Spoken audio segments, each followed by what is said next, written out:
గత కాలమంతా దేవుడు తన కృపలో మనలను దాచి కాచి భద్రపరిచి ఈ నూతన కాల సంవత్సరం అనే దయా కిరీటాన్ని మనకు ధరింపచేసి మనలను ఆశీర్వదించాడు, సజీవులుగా మనల్ని నిలబెట్టాడు. కనుక గత కాల సంవత్సరము కంటే ఈ నూతన కాల సంవత్సరంలో దేవునికి మరింత దగ్గరగాను, ప్రియమైన వానిగాను, ఆయన చిత్తాన్ని నెరవేర్చే వానిగాను జీవించుము. ఆయన నామాన్ని కనపరచుము.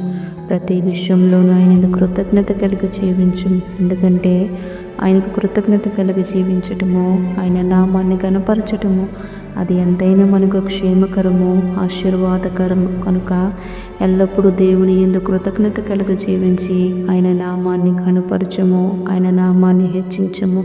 అప్పుడు ఉన్నత స్థలములపైన నిన్ను నిలబెట్టి నిన్ను హెచ్చించెను, నిన్ను ఆశీర్వదించెను. హల్లెలూయా.